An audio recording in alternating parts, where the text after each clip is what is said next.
Hi, everyone. We're so glad that you've joined for the discussion today. We'll give folks a few minutes to settle in and then we'll get started.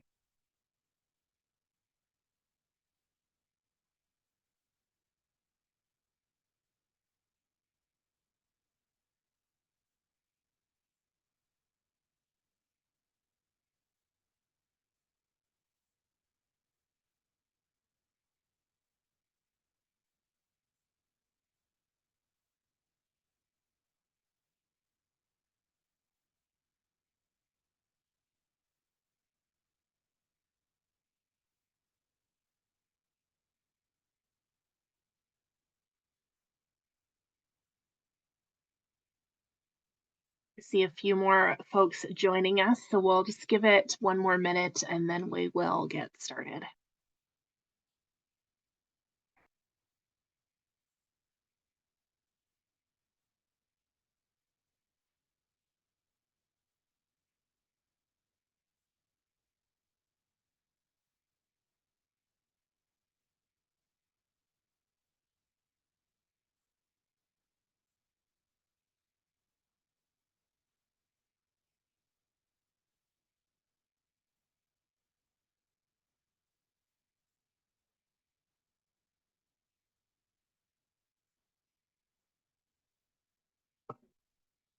And just a note to those who are on the line already, if you want to let us know where you're joining from in the chat, feel free to do so. You should have access to the chat to share where you're joining from.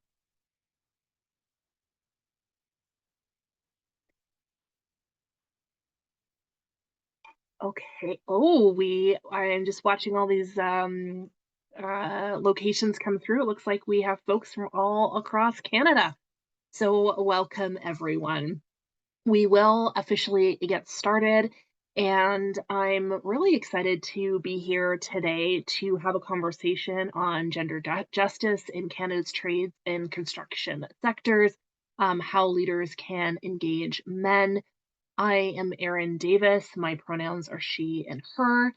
And I am, oh, there's all the things about me right there on the screen, but I'm the founder of Erin Davis Co. I work in the diversity and inclusion space and have been doing so for over 10 years. And while it has maybe seemed like a long journey, it has been a really rewarding one in which I get to help support organizations in really identifying ways to create a more inclusive world. And I believe a huge component of that is through conversation, which is why I'm excited to be here today. And I will have the opportunity to introduce our speakers in a little bit.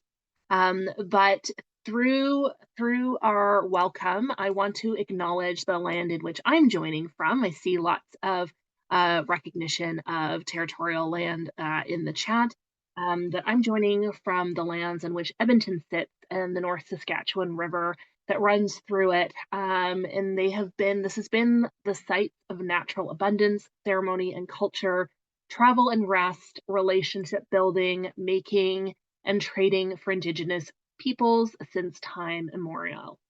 Edmonton is located within Treaty 6 territory within the Métis homelands and Métis Nation of Alberta Region 4.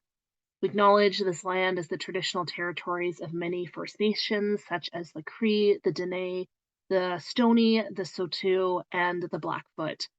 The city of Edmonton owns its strength and vibrancy to these lands and the diverse Indigenous peoples whose ancestors' footsteps have marked this territory, as well as settlers from around the world who continue to be welcome here and call Edmonton home. I also want to acknowledge that land acknowledgements are not enough as we work towards truth and reconciliation. And today, if you aren't aware, is actually Moose Hide Campaign Day, May 16th. The Moose Hide Campaign began as a grassroots movement in British Columbia, led by Indigenous peoples to engage men and boys in ending violence against women and children. Since its inception over a decade ago along the Highway of Tears, the campaign has grown into a nationwide initiative involving Indigenous and non-Indigenous Canadians from various sectors, including local communities, First Nations, governments, educational institutions, police forces, and numerous other organizations. These groups are united in their commitment to take action against violence. I wanted to share a few of the benefits of participation as it relates to the conversation that we are having today. Those include ending violence and signaling a community or organization's commitment to standing against violence towards women and girls, creating safe spaces and raising awareness about gender based violence and promoting harassment free environments, supporting reconciliation and promoting truth and reconciliation. There are the 94 calls to action and UNDRIP, the United Nations Declaration on the Rights of Indigenous Peoples, addressing the issues of missing and murdered Indigenous women and girls, and supporting calls for justice for the National Inquiry. Another benefit is healthy masculinity and guiding men and boys in developing healthy behaviors and concepts of masculinity. So I do have my moose hide pin on, and I'm actually observing the fasting ceremony today. So I share that also because I don't do that very often. So you'll bear with me as I go through all of the commentary today. And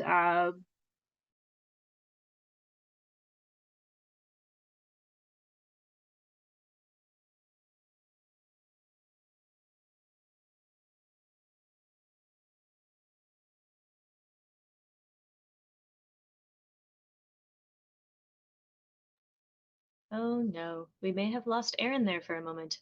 All right, I will pick up where she left off. Just letting folks know a quick couple notes on Zoom. So, if it's helpful to you, you may turn on closed captioning. That feature can be found on the bottom panel. So you'll see there's a button that says show captions. If that's helpful to you, please feel free to use it. As you think of questions as well, please feel free to drop them into the Q&A box. So the button for the Q&A can be found on the bottom panel as well. You can put your questions in the regular chat. However, we can't guarantee they won't get buried through conversation.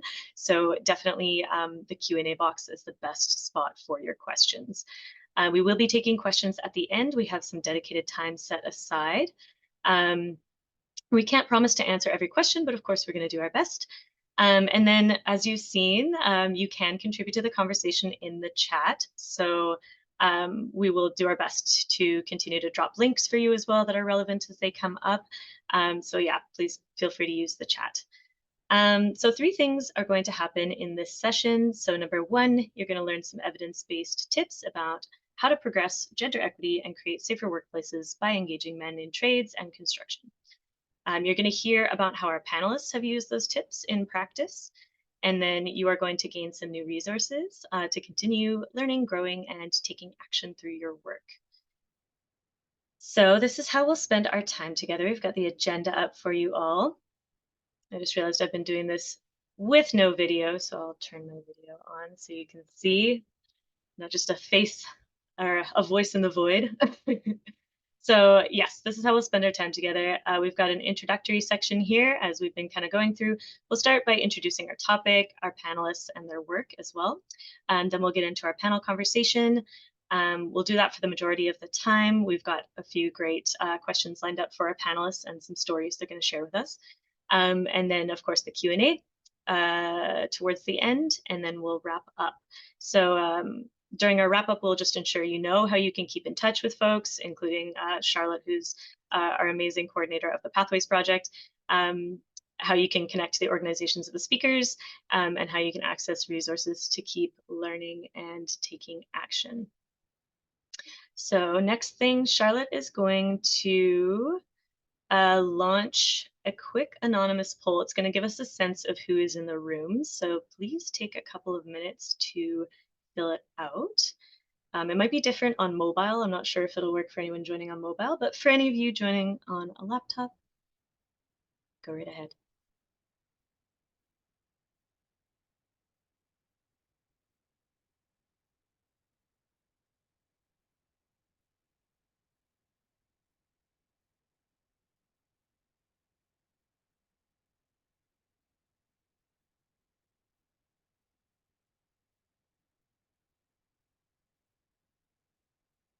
Alrighty, Charlotte, if you want to end the poll, we can share those results.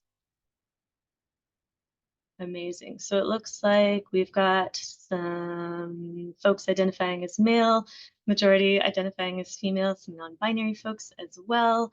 In terms of levels of familiarity, we've got most folks saying they're somewhat familiar with gender justice, which is great because we're here to learn. So fantastic. And then kind of a range otherwise of where folks are kind of feeling in terms of familiarity. Amazing. Great. All right. So before we get started, we can define some terms. Ah, I see I have Erin back. Hello, Erin. Welcome back. Hi everyone. Thank you, Veronica. My power went out. Yeah, It is back. So let me know where you are at and I will pick us back up. sounds good. We just completed the poll, so we're getting into the introduction of the topic. Okay. So what is gender equity? So gender equity recognizes that we live in a patriarchal society in which women and gender diverse folks inherently experience inequities in terms of distribution of power, resources, representation, and access to opportunities. Gender equity is about recalibrating and redefining power, redefining those resources and opportunities to correct those gaps. So as we think about this at a deeper level, we also want to think about what is gender-based violence. So gender-based violence is harm that is perpetuated against a person or group of people because of their actual or perceived sex, gender expression, and or gender identity. It is not limited to physical violence and can take many forms. Gender-based violence can happen as a form of social punishment for breaking the rules about gender. For instance, this is violence against queer and trans people, which might be directed at them for expressing themselves in ways that are inconsistent with existing gender expressions. Gender-based violence is a useful lens through which we can see patterns of relevance related to power. Whether a group of people is systemically disempowered, they are increasingly the target of violence. So when we think about this, an example would be women are almost 4 times more likely than men to have been sexually assaulted at least once since the age of 15. For Indigenous women and women with a disability, it's even higher. And gender-based violence is a useful lens through which we can look at violence between men. Thinking about how often violence between men is connected to establishing dominance hierarchies by attacking one another for failing to perform masculinity in the right way. So why work with men to achieve gender justice? You know, there there's so many components to this as I even say it out loud. I'm like, isn't it obvious? But there is real work to be done to say how can men be part of this solution? So most men, we know, do not want to hurt themselves or others. They don't want to be part of the problem. They want to be part of the solution. So this is where we can create those opportunities. Despite not wanting to be part of the problem, most violence is still committed by men.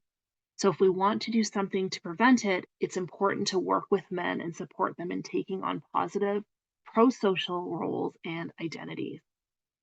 Men are also harmed by restrictive gender norms.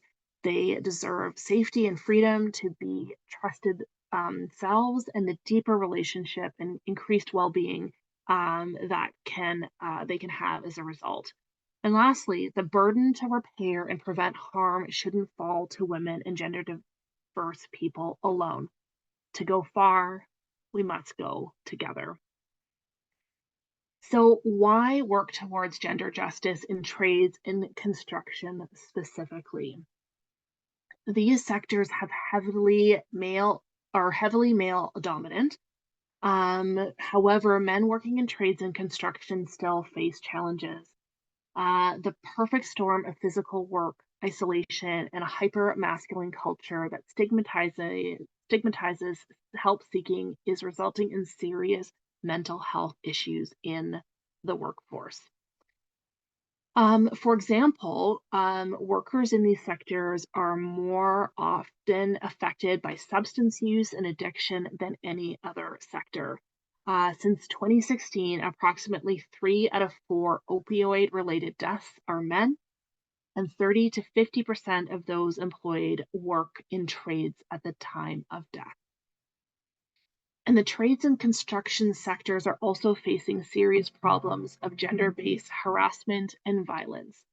Recent interviews conducted by the YWCA Halifax, I know we have a few folks from Halifax in the audience, with over 100, this research was done and these interviews done with over 100 women and gender diverse workers in skilled trades, found that over 90% of them had experienced at least one form of sexual or gender-based harassment at work. This high likelihood of experiencing harassment at work discourages women and 2S LGBTQ plus people from entering the workforce. And for those that do enter, it can prevent barriers to retaining them.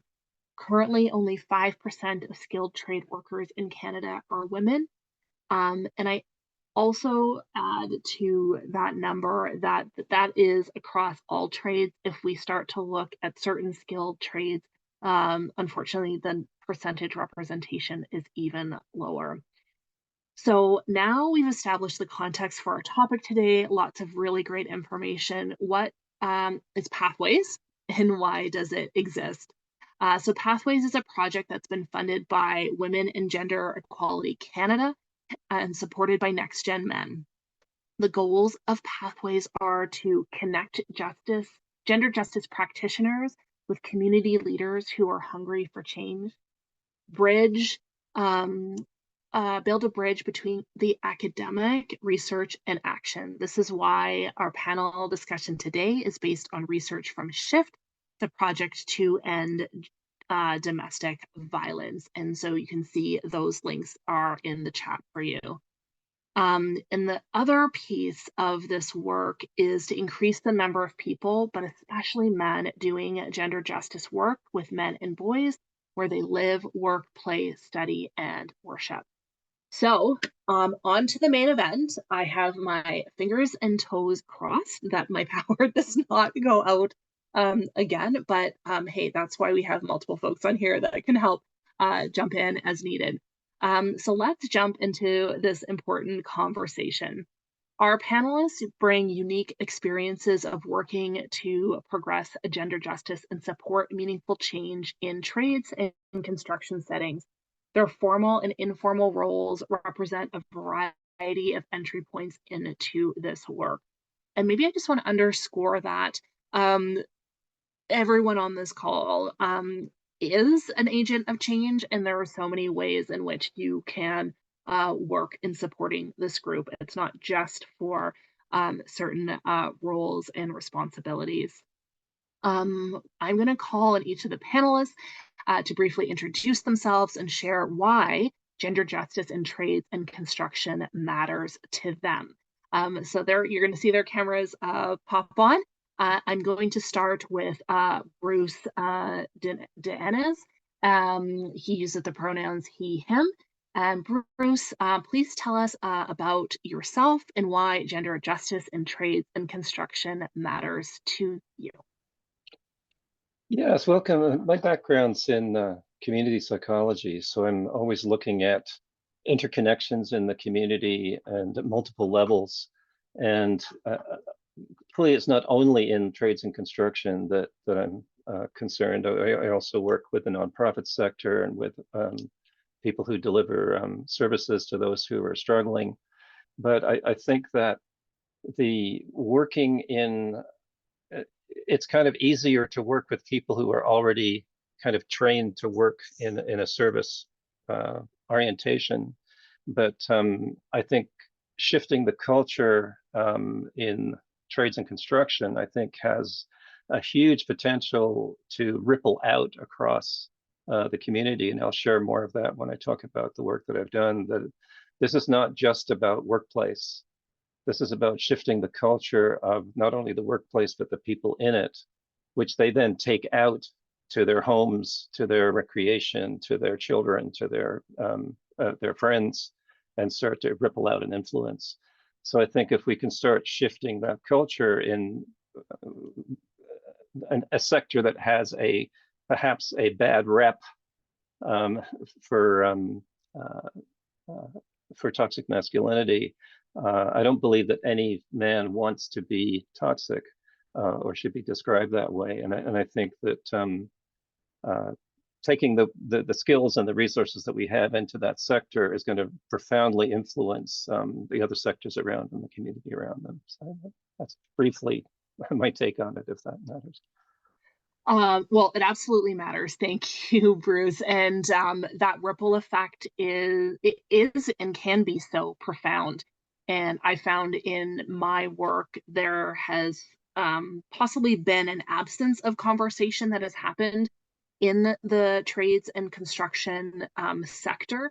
So it's really amazing to hear the work that you're doing, and we'll hear more about that later. I want to now give space for Dana Sykes. Her pronouns are she and her. Dana, please tell us a little bit about yourself and why gender justice in trades and construction matters to you. Hi, good morning. I'm in Vancouver, which is still morning. I'm not sure for the rest of you on the East Coast. I work for the United Steelworkers, and we are pretty rooted in an industrial culture. I'm based out of Western Canada, and the majority of the workplaces that we represent, or where the majority of our membership comes from, is mining, forestry, and telecommunications. And these are systems within the union as well as within our workplaces haven't necessarily been designed with everybody in mind.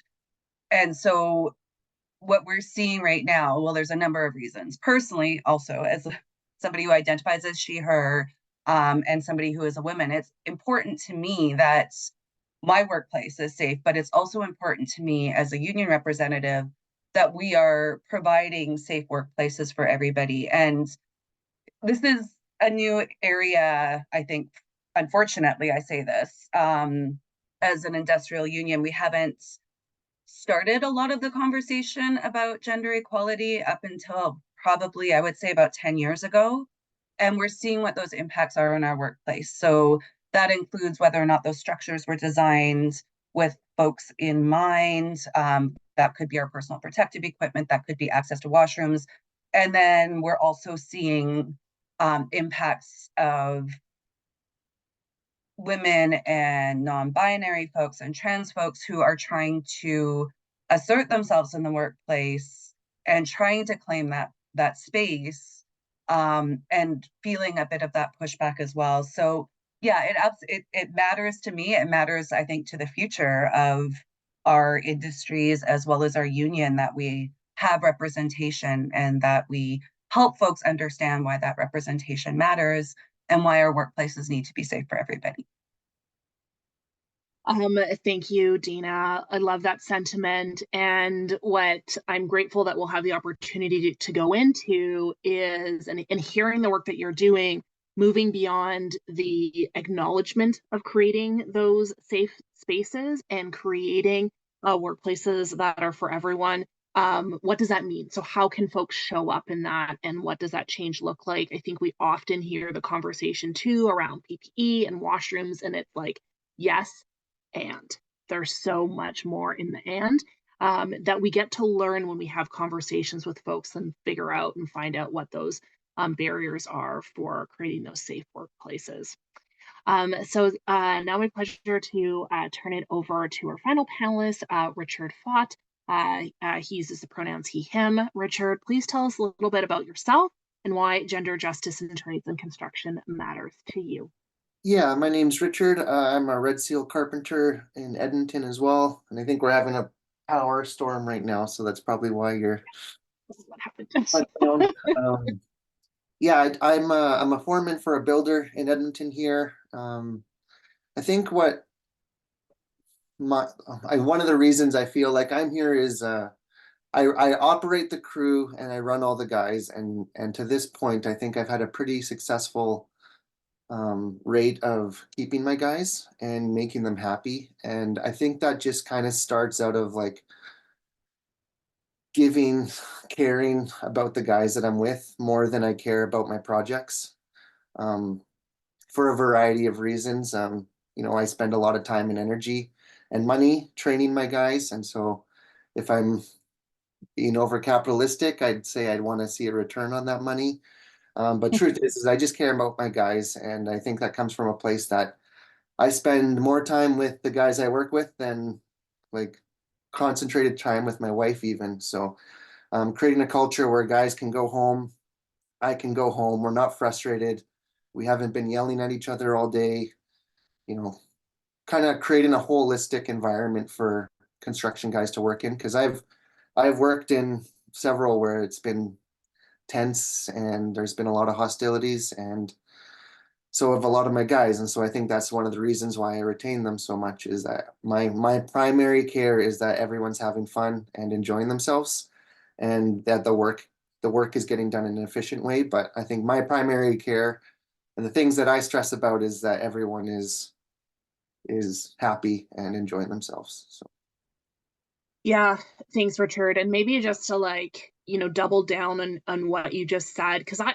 often think about, and maybe I didn't sort of express this in the beginning, but I come from working in corporate environments, and so there's sort of the quote unquote level of professionalism that comes in those work environments, and we sort of are operating in the same sort of culture. And so um, there's sort of this reputation of maybe those trade environments maybe not being, we're not using the same language, we're not necessarily speaking the same words in the same terms. But what you've just talked about is that element of caring, and that needs to show up in every work environment. And so it's really exciting to hear your focus on that, because we can often hear, we got to get the work done. Time is money. But if we're not investing in people to make sure that they can do their best work, that we're human after all, I think that's when we start to fail humans on a much larger scale. right. And I just wanted to also mention that I think sometimes in the trades, especially, are we default to promoting people who are good at the trade, and then they get to a position of leadership and they have no leadership skills. They're just a skilled laborer or a skilled contractor or whatever it is. And so I think getting people in leadership and management positions that do have those qualities of a leader, caring about people, is kind of an important first step, not just the best tradesmen in those positions too. So Yeah, Richard, and part of that, and we'll get into this in our conversation, is that's a failing outside of trades as well, in corporate environments as well. We sort of promote based on competence and those technical skills, and we don't necessarily enable people to learn the leadership skills. And I say learn because I do believe people can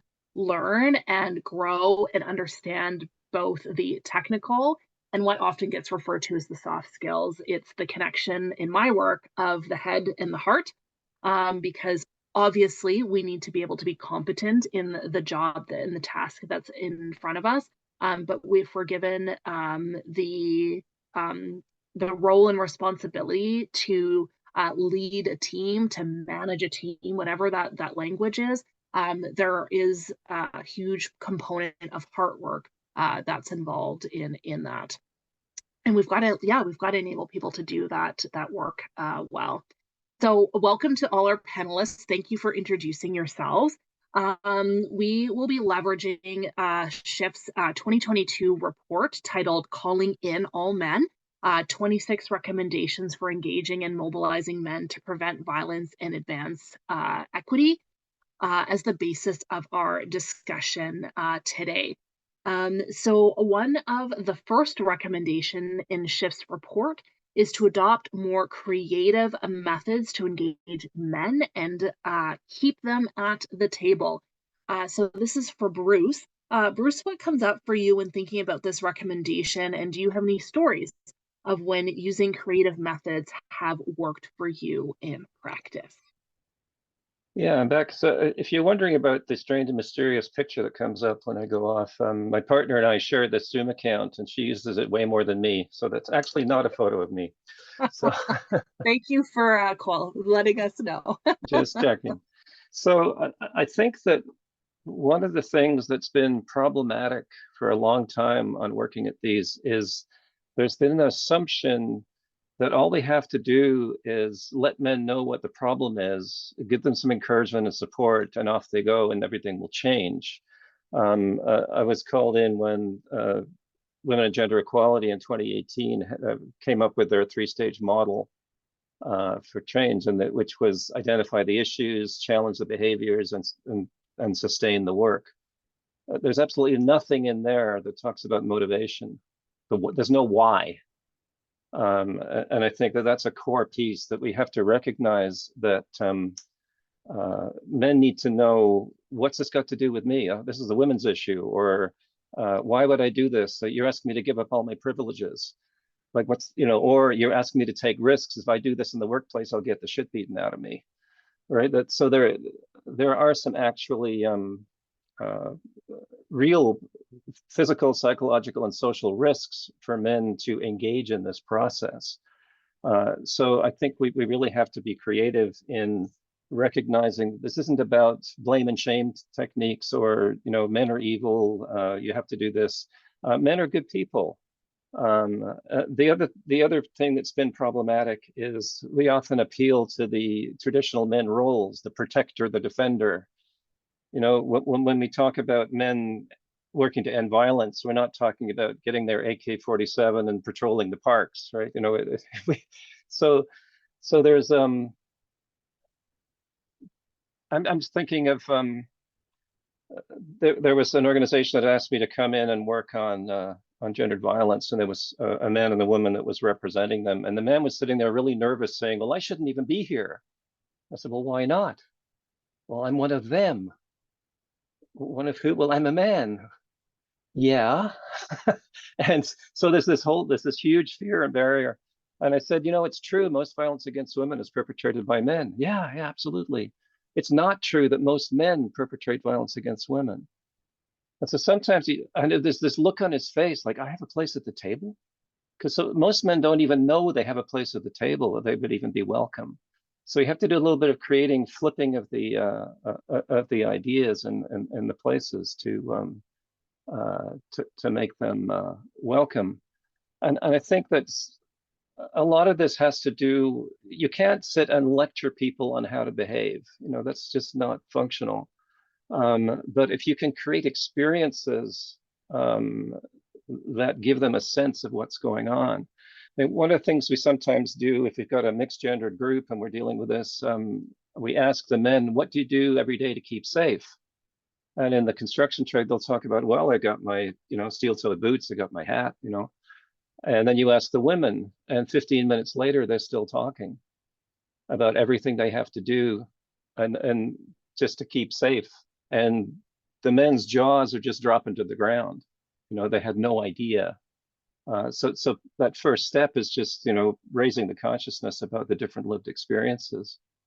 The other thing that I've done is to bring into consciousness some of the power structures. And I'll just say to the men, before we meet again next week, I'd like you to try something.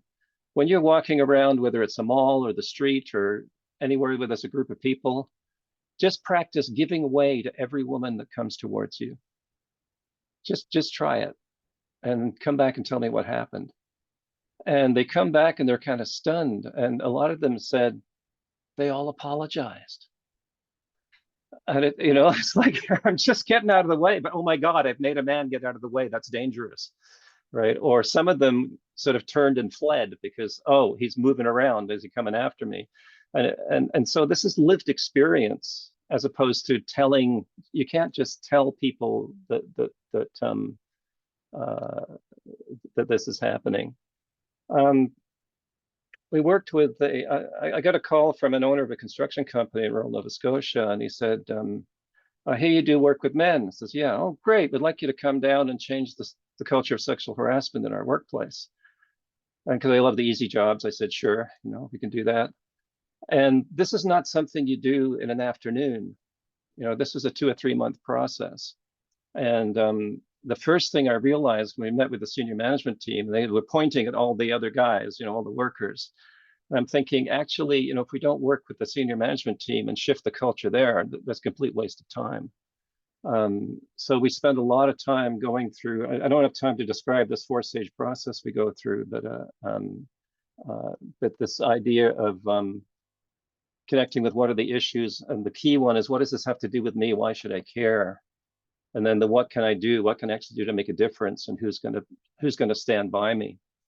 And so it's all about helping men go through this experience of how this is impacting them as well as others, and why this matters to me.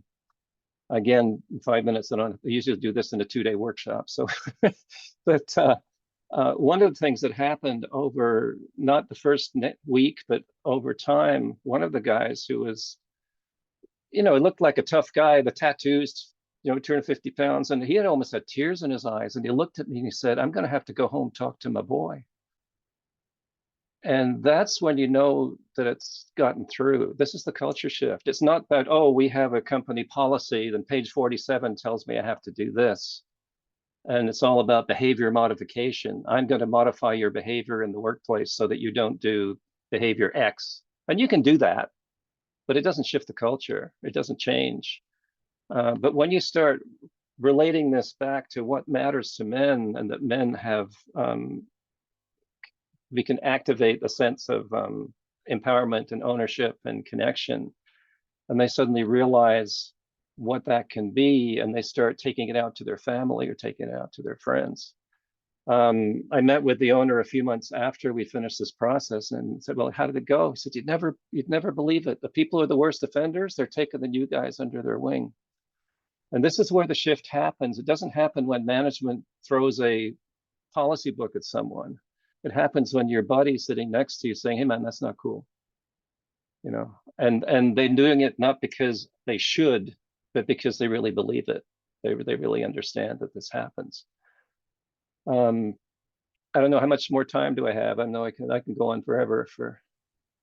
Well, if we're watching the clock, your time is up, Bruce, but you Okay. will have more time to share later in the conversation. And we will also, for anyone who's interested in following up with Bruce, share his information with all of you. So the conversation can continue. And there's so much richness in what you just shared. I don't even know if I can do the best job of summarizing, because I don't want to take up too much time. Everyone will get the link to listen to this again. But this big shift about, like, policies have existed for many years, and yet there's still violations against them, right? Because we don't understand, and we don't understand that behavior on a day-to-day basis. So I think for me, that behavior shift, and from a peer-to-peer perspective, where we have built trust and relations to say, hey, maybe we can think about how we do that a little bit differently. And the language I often use is calling people in, because often we hear a language of calling them out, and that's when we can have escalation of conversation, and people put up defense mechanisms. But saying, like, hey, can I offer you some feedback, and like, that's not okay, maybe opens up that pathway to conversation. And I'm going to turn over to Dana shortly here. But also that story you shared about, I'm going to have to go home and talk to my son. I can't tell you how much I've been thinking about that. And it's not just about our workplaces. It is about that environment in which we operate in on a day-to-day basis. And for people to take that conversation home to their families, that is a powerful, very powerful conversation. So thank you for sharing all of that with us. Dana, I'm going to come to you now, and the recommendation we're going to focus on is about power of the message. Through their research, Schiff found that the messenger can be a deciding factor in determining the reciprocity of the messages of the target, and that we are more likely to internalize information from people we like, we respect, and we relate to. So maybe a little bit of what you were talking about too, Bruce. So Dana, can you tell us a bit about your experience of this recommendation? It's recommendation number 13, if anyone's interested on following along in the report. And what has been the impact when you take the power of the messenger into consideration? Thanks, Erin. Also, thanks, Bruce, for really leading into a couple of the things that I wanted to talk about. And this one, I think I probably could talk about an hour as well. So I will try to summarize. I'm really being mindful of that as well. But one of the things that Bruce talked about was the policy and our traditional practice of there's a policy, somebody breaches it, there's an incident, we do respectful workplace training. The onus has always been on the person who's experiencing the harassment.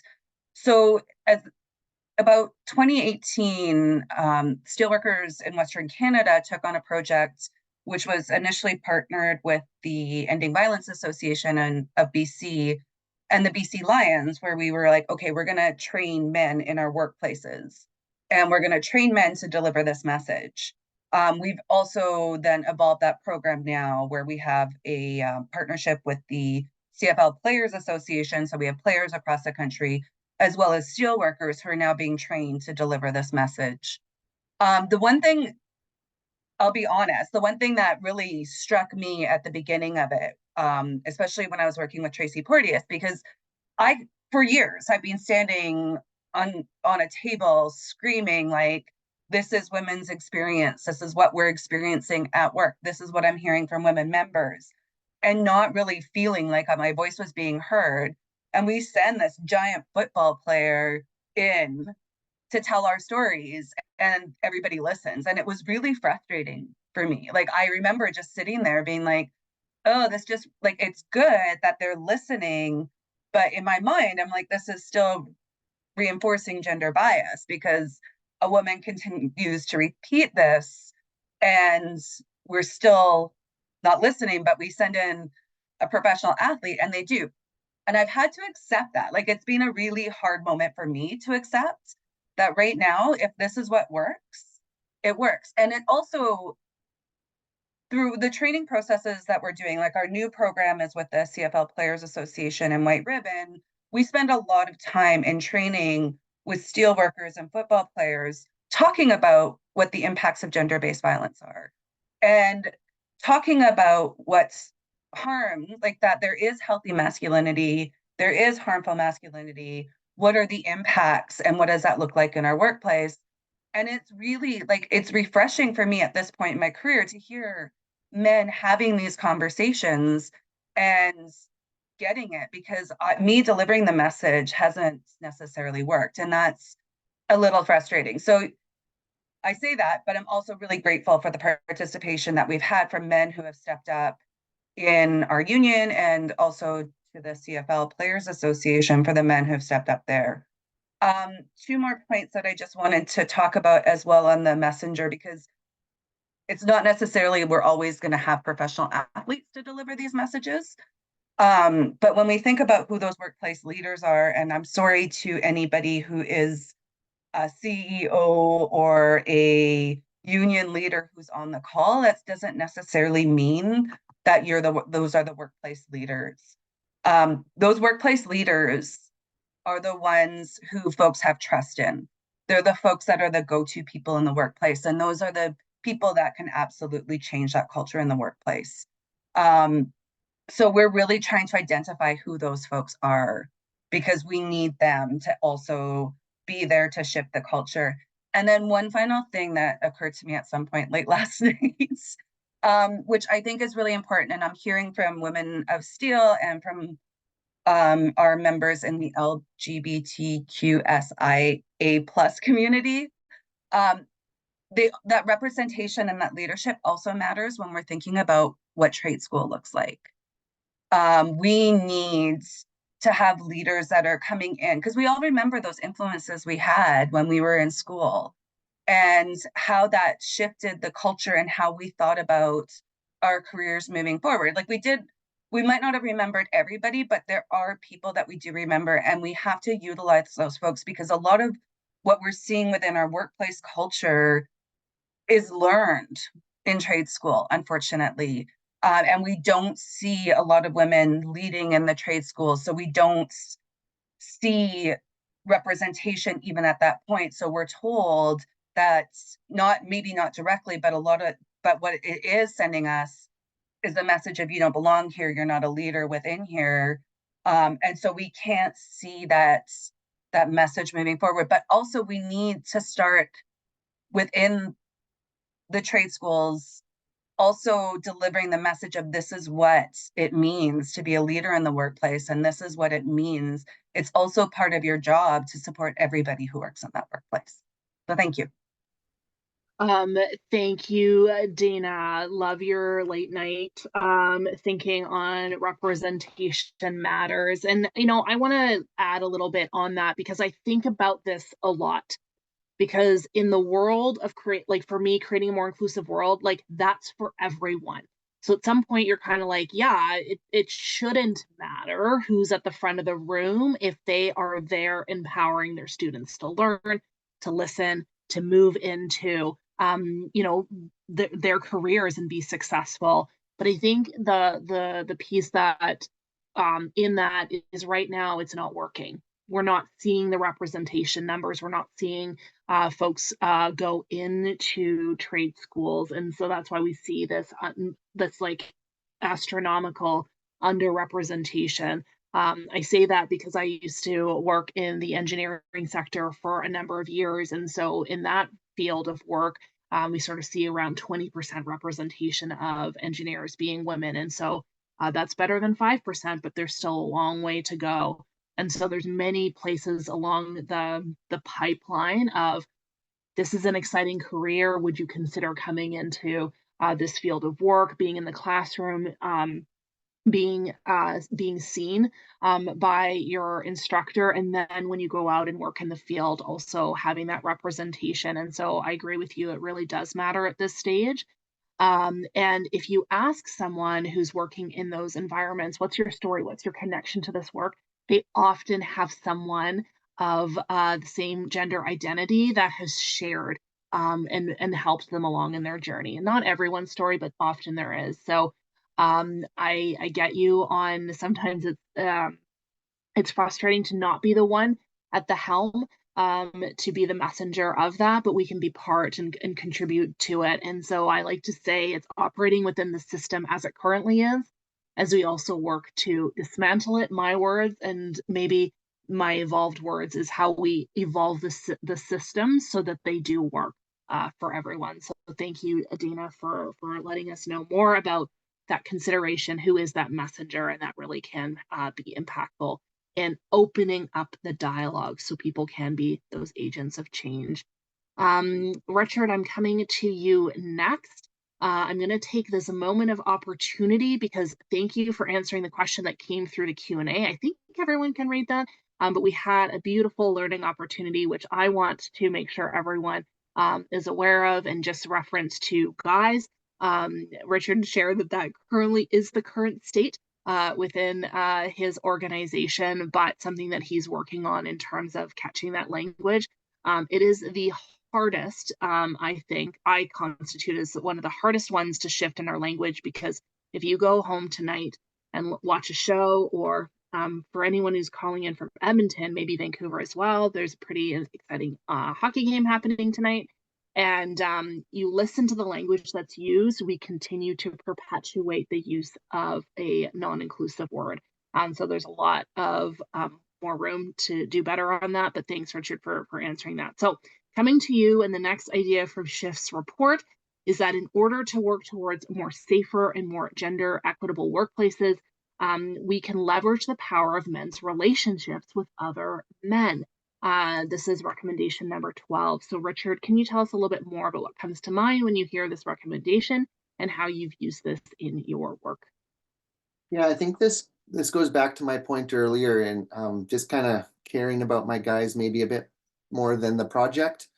And I think taking the moment to learn about my guys and to celebrate my guy. Oh my gosh, my crew. How about that? I'll do my crew, my carpenters. Richard, it is tough. Yeah. My team, Okay. right? Like So my crew. I have a few quick stories. Yesterday, one of our guys, one of my crew celebrated a year. And I just stopped in, bought him a pie. It's a pretty simple thing. A year's not really. I mean, sometimes it's a lot to make a deal of in this industry for sure. But it was a $23 pie, and it meant all the world to him that like I would recognize that he's been with us for a year, and that's something we should celebrate. The other thing is on on Monday morning, I walked by one of my carpenters and I asked him how his weekend was, and his response was, "Oh, another weekend." And I had known he had gone to see his parents that weekend because I'm quite invested. I'm always asking what their weekend plans are on a Friday, and then and I know I've talked to him on breaks, and I know his relationship is a little contentious with his parents. So because I've taken all this time to get to know my carpenters and my crew members, I knew the thing that he needed most was for me to give him a job where he could go work by himself, be with his feelings, be with his thoughts, and he didn't have to interact with anyone. He just needed time to be alone. So I was able to, for that day, set up work for him so he could experience everything he needed to experience, and he didn't have to answer to anyone. He didn't have to fear yelling at someone because he was in a vulnerable state himself. Um, and that comes completely out of just knowing who my guys are, what they're going through in their lives. I even try to write down, like if I find someone's partner's name or their children's name, I try to write that down and just keep track of what they do. And it's a marked improvement on the mental health of my guys. And I was just in I think it was construction safety week a couple weeks ago, and that was one of the seminars I listened to, was just the mental health of your coworkers and the people you're with. And it's something that's been on my mind a lot since I've heard that. And I think just, yeah, being involved in the lives of your guys, of your crew and your carpenters. And boy, I'm really you're really seeing me go through this. Do it. And this is the space we're holding it for you, and that's why I like gave that like opener, because it's tough, Richard. Like it's I find like, so I have two kids, a son and a daughter, and you know how like we also call the kids the dog name, or like our loved ones the kids name, like when we're tired, when there's lots going on, that's when we can default to this programming that has been ingrained in us for so many years. And so I think that's, the moment of thank you for acknowledging it and just fixing it in the moment. Like that's how we do this, right? Not calling people out and saying like that's not inclusive. It's like, yeah, I'm working on it and trying to do better is part of the journey. Um, so I'll jump back in. A couple other stories I think of from my experience in the trades is I had my first journey person. He created a culture where communication was open and flowing. Um, I was able to make mistakes. He showed me how to fix my mistakes. Um, he always made time for questions, and then I had my second foreman, who was he created a culture where he was always busy. I could never ask questions, and even though I was with him, he was probably a better carpenter than my first one, and I was a better carpenter when I was with him. I made infinitely more mistakes, and I messed up, and I was far more frustrated going home every night. And since I've been with both of those people, they've both called me and tried to get me to help them on projects. And the one who had open communication and allowed me to make mistakes, I've worked with him several times since. And the other one, I struggled to even return his phone calls because it was just a culture where I didn't want to have anything to do with anymore. And so I think that's another important part, is just creating a culture where guys can communicate openly without fear of repercussions, and even mistakes are done in an area of teamwork to fix them, and they can do those freely without fear or yeah. Yeah. No, thanks, Richard. And I sort of hear the comments through conversations that I have with folks in the field around um, acknowledgement of how they were taught when they were apprentices, and potentially passing down some of that, like, figure it out, don't, like, you can't be seen to make any mistakes. I remember someone sharing a story once of being set, someone said, whatever the job task was, hey, can you go and do this thing? They're like, absolutely. Then they're off in the corner watching the YouTube video to figure it out because they did not want to be seen as not knowing how to do something. And that's not a good work environment to be in, right? Because you're not going to learn as much watching it on YouTube versus like working together with someone to problem solve it together. And so there is so much in being able to create that culture where you can make mistakes, you can learn from those mistakes and have time for questions. So I love that. And then back to your other piece that you started with around um, in the human resources world, which I operate in quite often, it's called recognition, but like getting to know people is the other side of that, and getting to know them, understanding your process. Okay, it's helpful for me to write down the names, write down the kids' names, what they like, who they, all of that. Awesome, you've created a system that works for you to be able to check in with folks. And such a great story. I know what they were leading into the weekend with. I knew this might be tough for them on Monday. I'm setting up the work situation to help support them through making that day the best that it can be. And you could only do that by knowing those intricate parts of people. And listen, I know it's tough, right? We often get feedback too. People don't always want to share, but as you build relationships with them, they will over time open up, because you don't know what their lived experiences of sharing personal things in the workplace, and then maybe that being used against them, or being told the workplace is a place of professional work. We don't bring our home lives into work. But if there's anything we learned from the pandemic, it is how connected our work lives and our rest of our lives are. It is indeed the same life. And so thanks for sharing that with us. Um, okay, we're going to come back to Bruce. We're going to look at recommendation number 17. And this is around the importance of integrating a trauma-informed approach into efforts of engaging men. So, Richard, over to you to share a little bit about what you've been using around a trauma-informed approach with working with men. You mean Bruce, not Richard, right? Yes, I Okay. do Just mean being, I don't want to, that. didn't want to dive in front of somebody else. I'm looking at my notes, and there was a Yeah, typo. So thank you, Bruce. I'm fair enough. working in real time here too. Yeah, I think there's this term trauma informed is being tossed around a lot, to the point where it becomes, people stop listening, right? That there are so many different definitions of it. And again, I think one of the challenges in working with men and terms like trauma informed is it seems to evoke sense of weakness. Oh, I've been traumatized, or I couldn't handle it, or I was, overwhelmed, and that's not permitted, right? In that frame. So I think we need to be trauma informed also in our language, of how we talk about these things.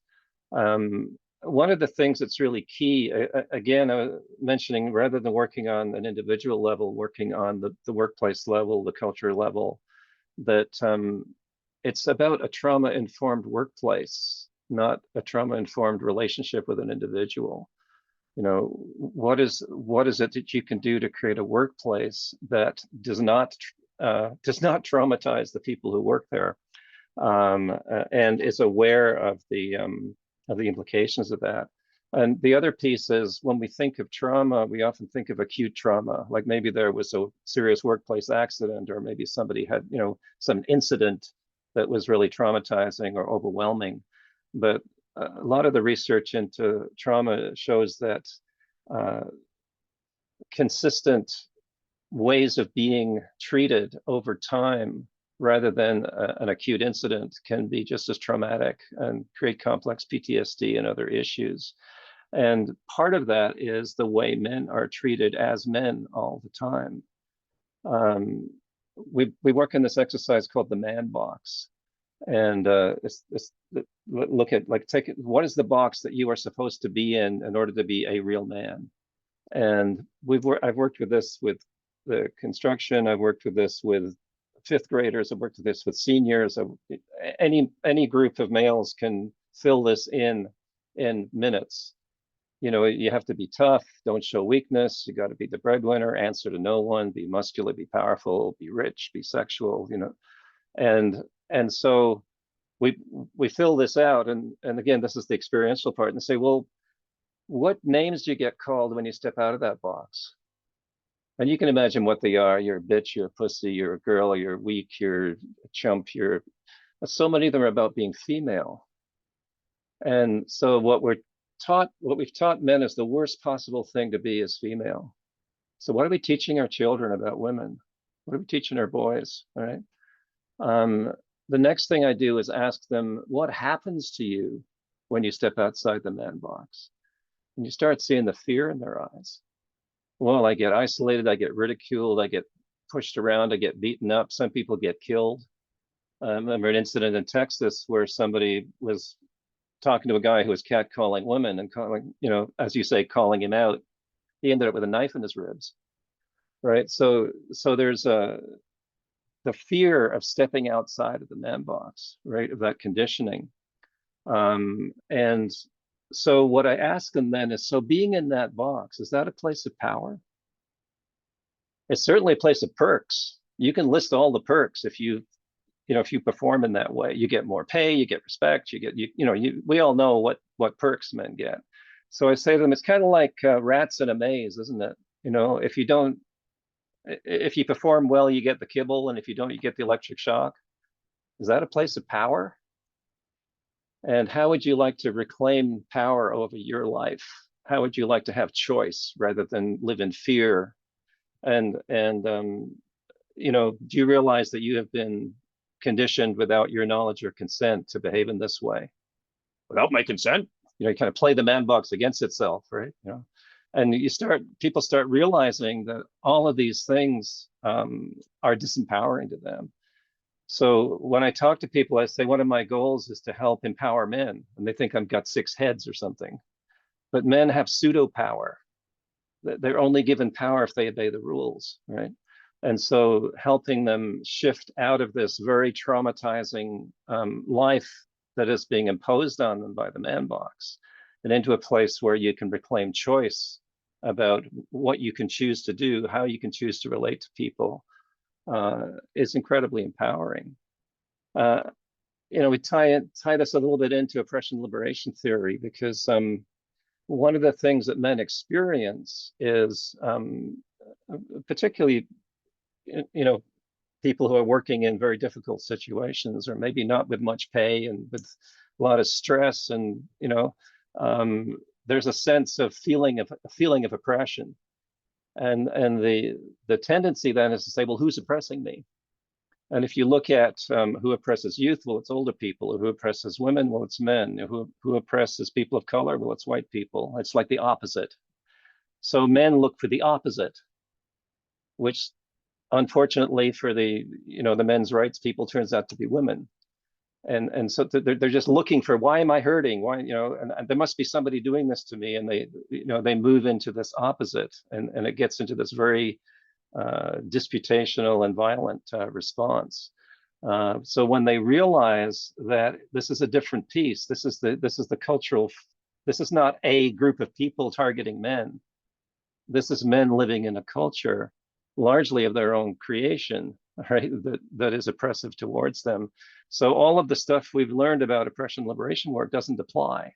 We need a new way of thinking about how to liberate men from the man box that's containing them and shifting them and creating this traumatized life. I'm not going to get into polyvagal theory, but there's essentially three states that we can live in unconsciously.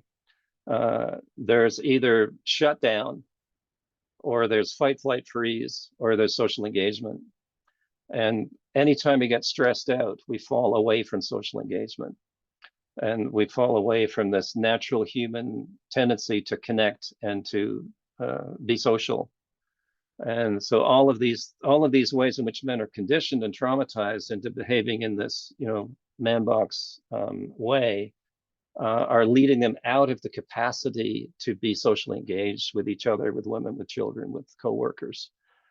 So part of creating a trauma-informed workplace is how can you minimize the stress in the workplace? How can you minimize the signals that are going to our unconscious that this is an unsafe place that we need to be fighting or flighting or shutting down in, and actually create a workplace where people can be present, engaged, where a full human brain is working on problem solving and being present. Anyway, that's another 2-day workshop that will Bruce, I was just thinking that we need part 2 and part 3. So the great thing is, again, folks will have your contact information, and I'm certain that will be other opportunities to continue this conversation. And a really great book recommendation in the chat as well, and Bell Hook's work around the will to change. And so there's a lot of work here. And so that fear of stepping out of the man box certainly is a big weight that is holding a lot of folks down from moving forward. So thank you, Bruce. Dana, I'm going to come to you next. We're going to talk about recommendation number 18, and this is really around the emphasizing the importance of anticipating negative reactions to change so that you can develop strategies to mitigate or address them. So if you can share a little bit with us about this recommendation and how it's worked for you. Absolutely. I do want to start with a little bit of a story. So part of the region I cover is Western Canada, and a lot of our areas are remote. And I was in Flin Flon, Manitoba, and if folks aren't familiar with Flin Flon, Manitoba, yes, it's a real place. It's a mining community. It's in northern Manitoba. We've got fantastic members there. And there's really one hotel there and really one bar there. Both of them are the same place. So, and I'm also probably about to lose credibility, but I am also a smoker. So I was with some colleagues. I went outside to go have a cigarette, and I'm standing in the dark parking lot, which happens to be my hotel as well as the bar. And I'm outside having a cigarette. And I'm in the parking lot, minding my own business, and these dudes start yelling at me across the parking lot. And so, of course, in my mind, I'm like, okay, I have to do an assessment here. There's some men, I'm in a dark parking lot. There's some men who are yelling at me. I know that I can go in that door. I know that I have coworkers in the room, but I'm like still making this decision to ignore them, because if I engage, then I might have to engage more. I might have to then come up with some excuse on why I couldn't engage more. So as they're yelling at me, I continue to ignore, except one man keeps on walking towards me and he's waving his arms, yelling at me. And so in my next assessment, I look up, and I'm going to be as cold as possible. I look up with my cigarette and I'm like, pardon me? And he yells, lady, there's a bear behind you. To which I literally turn around and there is a bear 10 feet away from me. So then I drop my cigarette and I walk inside. There's 2 reasons why I tell this story. One is bear in the woods. I've experienced, even within that scenario, I am still picking the bear because the bear did not follow me into the bar. But the difference in terms of this question on those reactions, when I share this story, it's interesting on how I share the story. So if I'm sharing the story in a group of folks that I realize might fear that danger around them, I don't have to explain to them that when there are 2 men who are yelling at me in the parking lot, they know what that experience is. When I do tell the story in other groups, I've anticipated the negative response, because immediately somebody will say to me, well, why were you ignoring them? So instead of just carrying on with my story and having credibility lost immediately. Like, why were you ignoring these men? They were just trying to help you. I have to go through that narrative that way to explain this is how I got there. And it's something I keep in mind, and how I've changed how we deliver courses and deliver especially equity conversations within our union. And it's hard. Like, I am still unlearning. I'm in a learning process every day, but we also need to set things up for safety.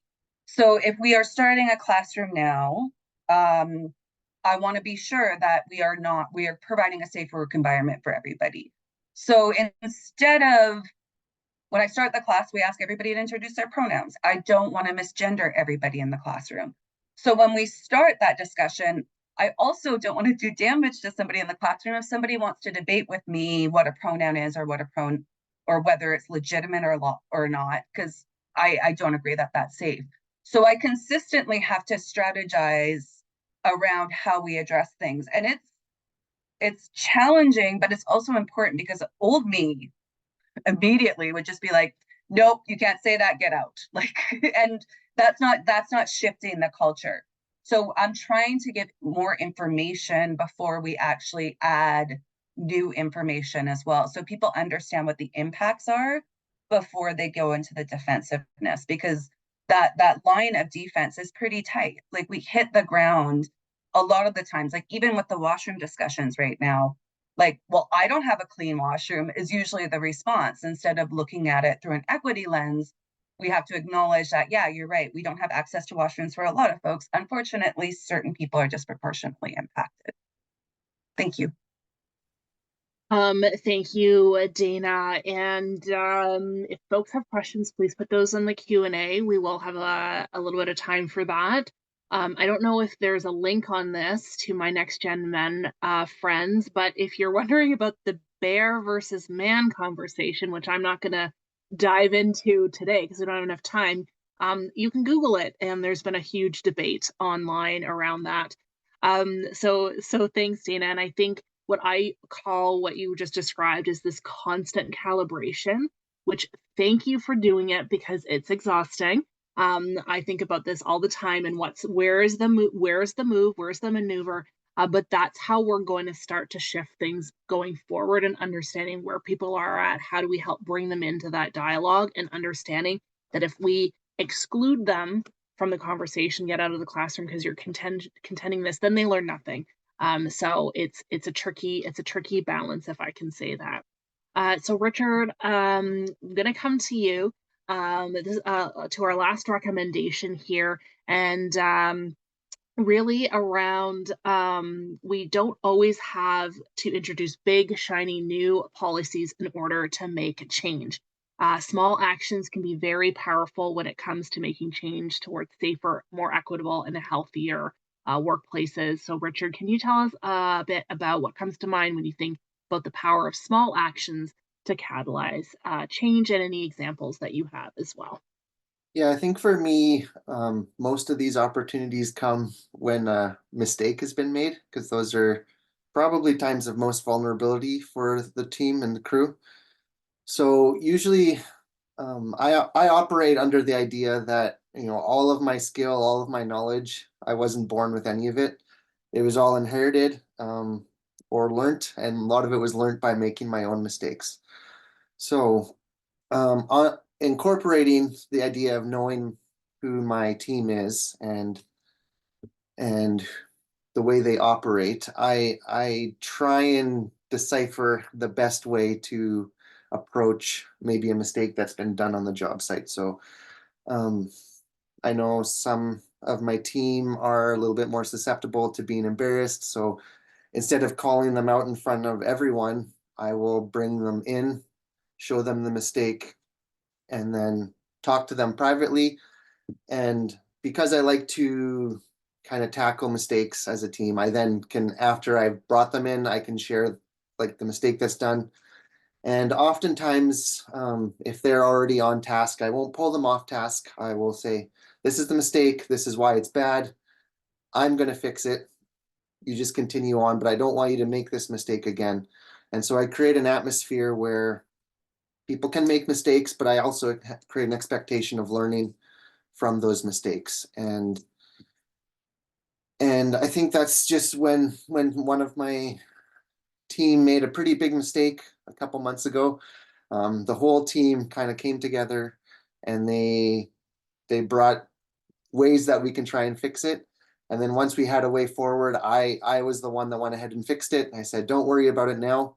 We all know what's happening, and you can continue with your task. I'm going to take the time to fix it.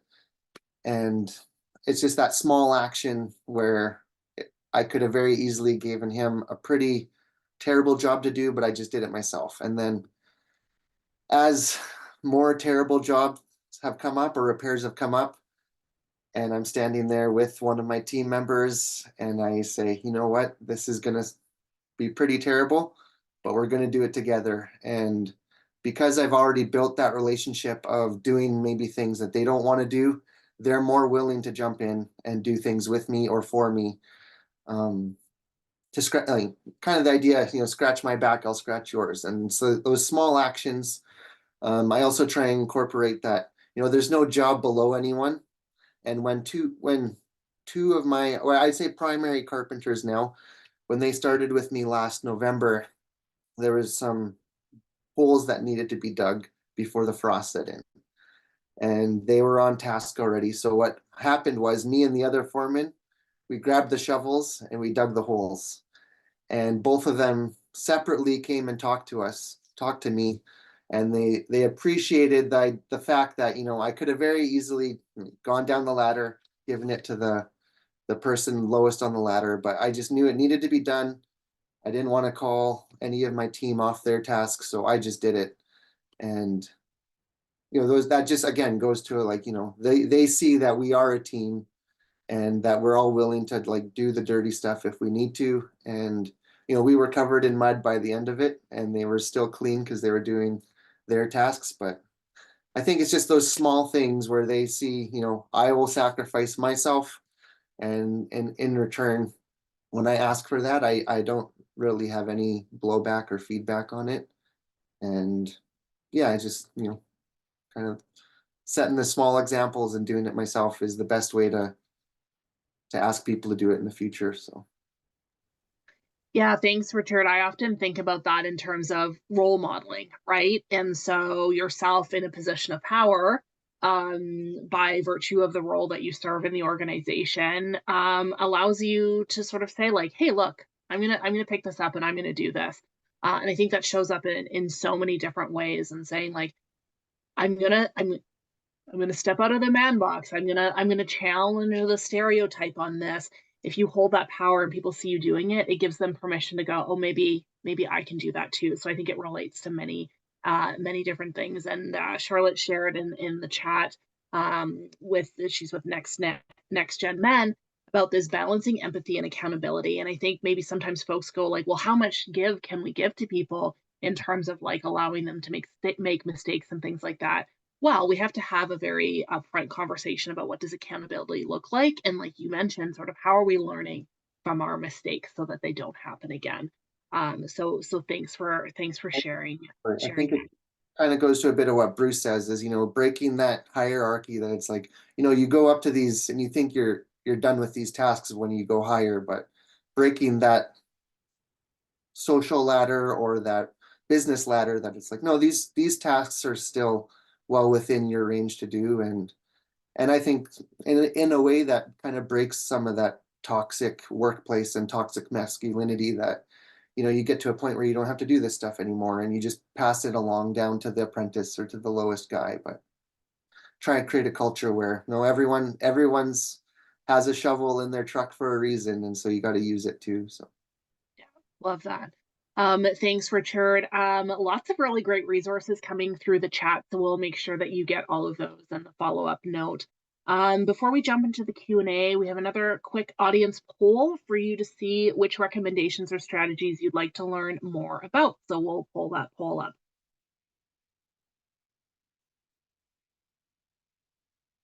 Give you a few moments to respond to that. And then I see we do have one question in the Q&A, so certainly keep those coming, and we'll take a few moments to answer those before we end the call today.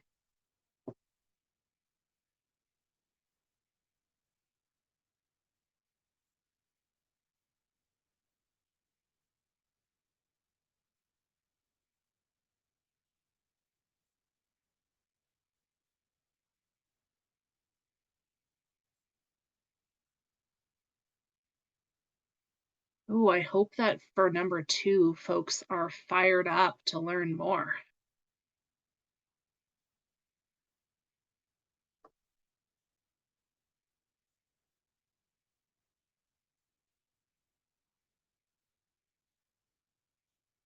Okay, so, okay, good. So it looks like we sort of have folks all over the board on which strategies and approaches they'd like to learn more about or learn the skills to use it yourself. But a really high percentage of how to mitigate negative reactions to change. So thank you for that. And how likely are you to continue learning and engaging men and boys in gender justice after today? 44% of you are fired up, and 44% of you are invested. So I love to see that. So I'm going to share our current question with the panel, and certainly let me know if you want to respond. With respect to men listening to male presenting leaders, how can folks who aren't in those leadership positions and or are not male presenting help call folks in, since over 80% of the folks polled identified as not male? Any of our panelists like to share their thoughts on this question? Dana, go ahead. Yeah, I can. It's probably not the right answer. But I'm learning as I go again. This is one of the things we've just been starting to work on, and also working on leveraging our men and male presenting voices within our union. But one of the things I do, and unfortunately I do have to call folks in a lot,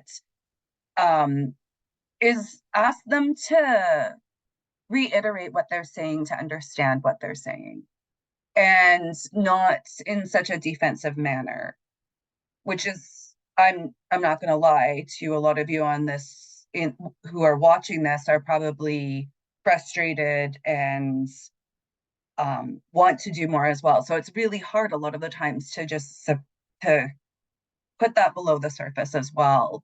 And I will ask for reiteration. So when I hear a joke, I will do the "I'm not sure I get the joke. Can you please explain it to me?" I will ask folks to repeat what they said so they can think about it a bit more. And then I will explain to them in a less aggressive way than I used to on why it may not be appropriate. And that's absolutely challenging. And I think that part of what we do need to do is shift our workplaces and that culture, so we are not in a place where we have to do that anymore. And I think a lot of the men within steelworkers are willing to do that and challenge it. And to Bruce's point, though, it's scary. It's scary to stand up against what's in that man box and tell somebody that that joke about date rape wasn't funny, or that racist, homophobic, gender-based comments wasn't actually okay, and that it, and all they need to do is say that's not okay, and people will listen. But it's really scary to get past that, and it's really scary because you know you're going to hit defensiveness as well. So yeah, sometimes it's just stepping back and listening as well. It's really challenging. Yeah, it's back to that calibration that you were talking about earlier, Dana. And I love the statement, help me understand, right? And so we don't get our defense mechanisms up, because we can hear a certain line of thinking and be really triggered by it, and like really light up a lot of things in our own minds, depending where we are in that journey. And so, helping ourselves better understand where folks are at, and why they think that's funny, and understanding your audience too. Who are you sharing that with?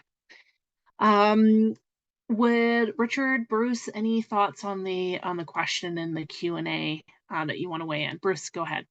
Yeah, I think that the key in this is that again, men are behaving in this way because they have been conditioned to do so, not because they have taken a large amount of time to decide that this is what they want to do, right? So I think that what happens is when they get blamed and shamed for doing something that is kind of automatic and not intentional, it becomes very defensive and back and forth. So I think part of it is like I see the Veronica giving the workshops and stuff, but simple tools like assertive caring. I don't know if you're familiar with that, where you acknowledge the first thing in assertive caring is to acknowledge the person, and I can see that it's really important to you to feel connected and to make jokes, to feel that you're part of a community, um, so that you're acknowledging that they're not evil people. They're doing this, for a reason. And then there's the but, right? That some of us find this offensive, and it creates an unsafe environment for us. And I'd really like to ask if you could, so it sounds, when you first do it, it sounds like a formula, but some of these tools really make a difference. When you don't start with the request, you start with the acknowledgement of the lived experience of the person that's performing the behavior that you want to assertively change. But it's assertive caring. It's like acknowledging that they're doing this for a reason, acknowledging that it's meeting one of their needs. And so you acknowledge that first, and then you say, however, and then you negotiate a change as opposed to impose a change. Would it be okay with you if you didn't say that anymore? This is important to me, and so rather than being in a confrontational piece, and these are skills that we need to learn, like how do we diffuse a situation, still assert ourselves well, but do it in a caring manner, and that's hard when, it's easy for me as a man to say that, right? Because I'm not the target. So I'm not here telling women how they should behave. I'm just saying that when I do this in various conflict situations, if I first acknowledge that there is a reason why people are doing this and it's meeting a need, you acknowledge that and then explain why it's not meeting your own need, and then work with it. Anyway, there are all kinds of different tools and techniques we can use to help your request be heard rather than just reacted against. Yeah, thanks, Bruce. And lots of that piece of assertive caring that you mentioned, and that these are skills that need to be built. And we know from research that empathy has been denoted as a superpower, and so how can we stretch ourselves to build that skill set? So thank you so much to Dana, to Bruce, to Richard for answering everyone's questions today. That brings us to the end of our webinar, and with sadness, right? We only scheduled this for so long, but of course, these conversations can continue in your workplaces, and we hope that they do. We hope also that today's discussion fueled your curiosity and passion for working with the men in your organization to create a safer, healthier, and more inclusive trades and construction sector for everyone. Men and boys are role models, allies, and ultimately stakeholders in achieving gender justice, and such a strong, long-standing sector has the power to make a huge difference.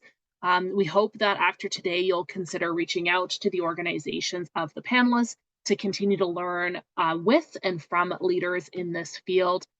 You can also join the Pathways community, where you will see workshops with Shift, weekly resource sharing, connection with others interested in this work, and support from experienced practitioners. The link, we will get you the links, but they're in the chat as well. You can also sign up for Next Gen Men's Book Club, which invites male-identified folks to dig into a curated book and connect with each other to learn and unlearn something new about your privilege and perspectives in the world. The Spring Book Club starts July 2nd, so be sure to check that out. Within the next day or so, you can expect to receive a digital handout via email with links to the webinar recording, the organizations of the panelists, as well as additional resources. If you have any questions, please contact Charlotte. She is the Community Project Coordinator at Next Gen Men. Again, a huge thank you to our panelists, Dina, Bruce, and Richard, and have a great rest of your day. Thank you so much for joining us today. Bye, everyone. Thank you. Thanks, everyone. That was great.